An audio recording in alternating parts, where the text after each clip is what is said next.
They chose the alley because it swallowed sound. It sat behind a dead warehouse at the edge of the industrial strip, a place delivery trucks stopped using years ago and patrol cars never bothered to check.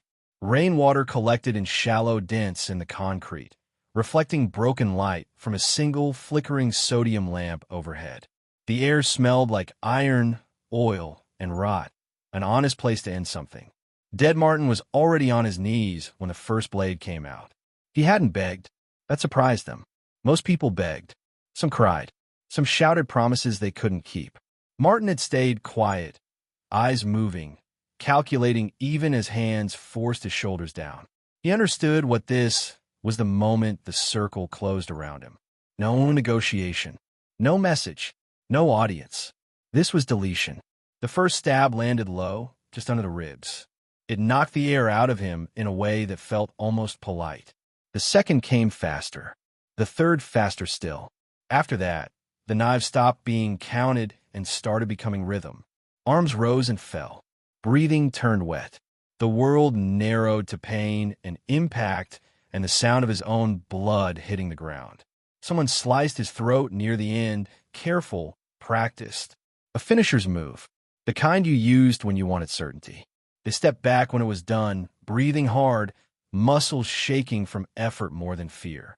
50 stabs. Someone joked about overkill. Someone else said you couldn't be too careful with a man like Martin, that it didn't check his pulse. That wasn't arrogance. That was belief. In their world, survival followed rules. 50 wounds meant death. Blood loss meant death. A slit throat meant death. You didn't question math that clean. They walked away laughing, boots splashing through puddles, already rewriting the story in their heads. By morning, Dead Martin would be exactly what his name promised. Except his body refused to cooperate. Consciousness didn't return all at once. It leaked back in fragments. Cold first, then pain, then sound, distant traffic, water dripping, something breathing that wasn't supposed to be him. His lungs burned every time they tried to work. His heart stuttered, slowed, then surged again like it was arguing with the rest of his body. Instinct kept him alive long before thought did. He didn't move. Movement meant bleeding faster. He focused on pressure, on shallow breaths, on not slipping fully away. Somewhere in the dark, an animal brushed against his hand. The sensation dragged him back just enough to keep him anchored. Hours passed without shape or order. Sirens wailed somewhere close, then farther away. Voices drifted past the mouth of the alley and never entered. The rain returned, cold and steady, washing blood away in thin red streams that ran toward the drain. Dead Martin should have died before dawn. Instead, he endured it. When a man found him, the sky was starting to lighten. The man smelled like cigarettes and old wool and had the posture of someone who'd learned not to look surprised anymore. He knelt beside Martin without ceremony, 2 fingers pressing gently against his neck. "There you are," the man muttered, more tired than shocked. An ambulance came without urgency and left without questions. The hospital didn't ask either. They patched what they could, stabilized what refused to quit, and shook their heads at charts that made no sense. One doctor called it a miracle. Another called it stubbornness. A nurse called it unfinished business. Dead Martin woke 3 days later. The ceiling tiles were cracked. The lights hummed. Pain existed everywhere at once, a living thing that moved when he did. Tubes fed him. Machines argued quietly about his condition. He tried to speak and couldn't. A doctor told him he had survived something no one was meant to, that his heart had slowed just enough to prevent rapid bleed-out, that the rain had helped, that luck had played a role. Martin closed his eyes and ignored him. Luck had nothing to do with it. Recovery was not heroic. It was ugly and slow and humiliating. His body betrayed him daily. Muscles trembled. Scars pulled tight. Sleep brought the sound of knives cutting air. He learned where pain would live permanently and which movements would never feel natural again. But his mind stayed sharp, sharper than before. While his body healed, memory sharpened its edges. He replayed the night over and over, not as trauma, but as inventory. Faces, voices, hesitations. Who stabbed first? Who stabbed last? Who avoided his eyes? Who smiled? They had made one assumption that would cost them everything. They believed killing ended the story. Dead Martin had spent his life knowing better. When he finally left the hospital, he did it quietly, without discharge papers or goodbyes. He walked slower now. He felt colder, but he was alive in a way he hadn't been before, awake to a clarity that pain brings when it strips everything unnecessary away. They had tried to erase him. Instead, they had refined him. And somewhere in the city, the men who left him bleeding were already forgetting his face, already sleeping easier, already telling the story wrong. That was fine. Part of revenge was timing. And Dead Martin had learned how to wait. Dead Martin did not go home. Home was a liability. Home had records, patterns, neighbors who remembered routines. A man who had been pronounced finished could not afford familiarity. He vanished into the margins of the city, into places that never asked names and never cared for explanations. Cheap rooms, short leases, cash only, the kind of existence that left no footprint unless someone already knew where to look. His body healed unevenly. Some wounds closed clean, leaving thin scars that faded with time. Others healed badly, thick and angry, reminders that flesh had limits even when it did not. He learned quickly what his body could still do and what it could not. Speed was gone. Endurance was unreliable. Pain flared without warning. So he adjusted.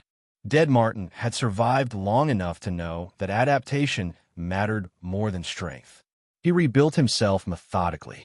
Mornings were for movement, slow, controlled exercises that reintroduced his body to balance and coordination. Afternoons were for observation. Nights were for memory. He mapped the city from above and below, retracing old routes, identifying which doors were still open and which had closed forever. He did not reach out to old allies. Allies asked questions. Allies made mistakes. Allies believed loyalty was mutual. Martin had learned the hard way that loyalty often expired when risk increased. This time, he would work alone. The men who stabbed him resumed their lives with surprising speed. That was the first thing Martin noticed as he watched from a distance. They did not behave like men who feared consequences. They drank publicly. They argued loudly. They joked about the past as if it were settled. One of them even told a distorted version of the story at a bar, exaggerating the violence, turning Martin into a cautionary tale rather than a threat. Dead men made for good stories. Living ones complicated things. Martin learned their schedules again, not from memory, but from confirmation. People changed. Habits drifted. Overconfidence introduced new patterns. He cataloged it all. Who woke early? Who slept late? Who trusted locks? Who trusted people? Who believed the danger was over? He didn't rush. Revenge, Martin believed, was not an explosion. It was erosion. You removed certainty first, then safety, then sleep. Only after that did you touch flesh. The first move wasn't violent. It was administrative. One of the men ran a small operation that relied on anonymity. Martin understood systems better than weapons now. He introduced evidence into the wrong hands. Documents surfaced. Accounts froze. Investigations began quietly and expanded on their own momentum. The man panicked, made mistakes, blamed the wrong people. Martin watched from across the street as police led him away. No blood, no confrontation, just removal. The others noticed. Not immediately. Fear takes time to mature. At first, they dismissed it as coincidence. Bad luck. Someone being careless. But Martin understood the shift when conversations shortened and laughter stopped lasting as long. He felt something unfamiliar then. Control. The second man disappeared. Not dramatically. Not publicly. He simply failed to show up where he was expected. His phone was found later, crushed beyond recovery, tossed near water as if someone wanted the message discovered but not the man. Rumors followed. Accusations spread. Trust began to fracture. Dead Martin never revealed himself. He didn't need to. The idea of him was enough. By the time the third man realized what was happening, it was already too late to respond intelligently. He hired protection. He changed routes. He stayed indoors. He treated shadows like threats. That was when Martin knew fear had fully taken hold. Fear was inefficient. Fear made men careless. Martin confronted the third man without violence. He let himself be seen, briefly, unmistakably, across a parking lot under fluorescent lights. He watched the man freeze, watched recognition twist into disbelief, watched denial lose its grip. Dead Martin didn't speak. He didn't have to. The man ran. That night, Martin slept better than he had since the alley. Not because he enjoyed what he was doing, but because balance had begun to return. The world had tipped too far in one direction. He was simply correcting it. There were still others. Some deserved to die. Some deserved to live with what they had done. Martin hadn't decided yet which was worse. He knew only that the story they told about him would end differently than they expected. They had stabbed him 50 times to make sure he was finished. They had succeeded in one way. The man he had been did not survive, and what replaced him had far more patience. By the time they understood the pattern, it no longer mattered. Patterns only protect people who notice them early, and these men had trained themselves to believe in finality. In their minds, Dead Martin was a closed chapter. The events unfolding around them felt disconnected at first. Bad luck, loose ends, coincidence wearing different faces. They were wrong in the way only confident men can be. Martin watched the shift happen in stages. First came denial, then paranoia, then fragmentation. Meetings stopped being held in the same place. Calls went unanswered longer than they should have. Men started accusing each other of talking, of panicking, of inviting attention. Trust, already thin, began tearing under pressure. Martin didn't interfere. He let gravity do the work. The first direct confrontation came unexpectedly. Martin had not planned it that night.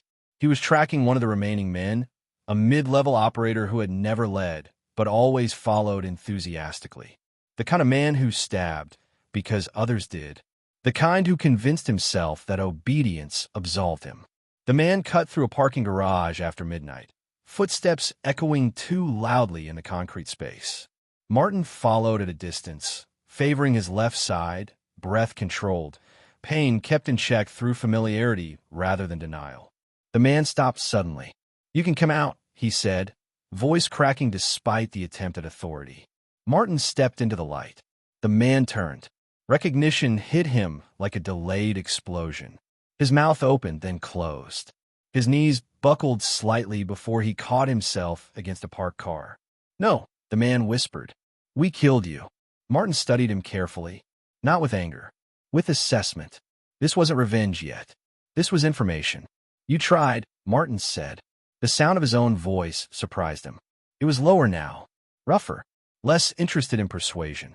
The man backed away, hands raised, rambling explanations spilling out in a rush. Orders, fear, momentum. He hadn't wanted to be last. He hadn't thought it would matter. Martin listened. Then he walked past him. The man collapsed to the ground, sobbing, humiliation cutting deeper than any blade Martin could have used. Martin left him alive deliberately. Panic spreads faster when it has a mouth. By morning, everyone knew. Not through proof, through behavior, through the way men who had once walked loudly now checked reflections obsessively, through the way conversations ended when doors opened, through the way silence became threatening again. Dead Martin was no longer a rumor. He was active. Two of the remaining men tried to disappear. One fled the city. The other buried himself behind money and security. Martin didn't chase them immediately. Desperation made people sloppy, but it also made them unpredictable. He waited until they settled into new routines, mistaking exhaustion for safety. The man who ran didn't last long. He was found in a border town motel, alive but ruined. Accounts emptied. Contacts burned. His past delivered to people who had been waiting patiently for leverage. Martin never entered the room. He didn't need to. Collapse could be outsourced. The man with money lasted longer. He believed in layers, in guards, in walls, in insulation built from distance. He believed that survival was something you could purchase if you bought enough space between yourself and consequence. Martin proved him wrong without stepping inside. The man woke one morning to find his protections gone. Not physically, but structurally. Guards quit. Insurance evaporated. Investigations opened from 3 directions at once. His network folded inward, feeding on itself. When Martin finally appeared in his office doorway weeks later, the man was already defeated. "You should have finished it," the man said. Martin nodded. "You should have checked." He didn't kill him. Not because he couldn't. Because fear was no longer the point. Dead Martin had learned something during recovery, during observation, during the long nights when pain refused to let him forget what had been done. Death was final, but it was also simple. Living with the knowledge that you failed to erase someone, that you created the thing that came back for you, was far more effective. By the time authorities began piecing together the full scope of what had happened, there was nothing left to pursue. No organization, no hierarchy, just men isolated from each other, stripped of certainty, unable to explain what had undone them without sounding insane. Dead Martin disappeared again. Not wounded this time, not hunted, simply finished. He left the city the same way he had once left jobs, quietly, without ceremony, without needing credit. He carried his scars with him, permanent but manageable. He had not become a hero. He had not become a monster. He had become resolved. They thought Dead Martin was dead. They were right about one thing. The man they tried to kill never came back. And the one who did had no intention of staying. When the city finally fell behind him, Dead Martin felt no relief. There was no release, no moment where the weight lifted and the world returned to balance. Survival did not reward him with peace. It charged him interest. Every mile he put between himself and the places where blood had been spilled only made room for something quieter and harder to ignore. Silence. He settled in a town that didn't ask questions because it didn't care enough to. The kind of place people pass through on their way somewhere else. He rented a room above a closed-down storefront and paid cash 6 months at a time. No photographs on the walls. No mail with his name on it. He lived light, as if permanence itself were a risk. His body reminded him daily of what it had endured. Cold mornings made his hands stiff. Old wounds tightened without warning. Some nights he woke gasping, throat burning, convinced he could still feel the blade where it had cut too deep. Pain was no longer an enemy. It was a schedule. Predictable. Relentless. Manageable. What surprised him was what hurt more. Memory. He had expected guilt. Expected regret. Those never came. What lingered instead was a hollowing out, a sense that something essential had been traded away in the process of surviving. He had stripped himself down to function and efficiency, and in doing so, he had lost the version of himself that once believed life continued after the work was done. There was no work left now. That was the problem. Dead Martin had always understood himself in motion. Between targets, between jobs, between exits. Stillness felt unnatural, like waiting for another knife to come out of nowhere. He avoided mirrors, not because of the scars, but because the man looking back felt unfamiliar. Quieter, narrower, less interested in proving anything. People tried to connect with him. A woman who worked nights at the diner downstairs learned his habits and started leaving an extra cup of coffee by the register in the mornings. A neighbor invited him to drink on the stoop once, then again. Martin declined politely every time. He had learned what proximity cost. Distance was cheaper.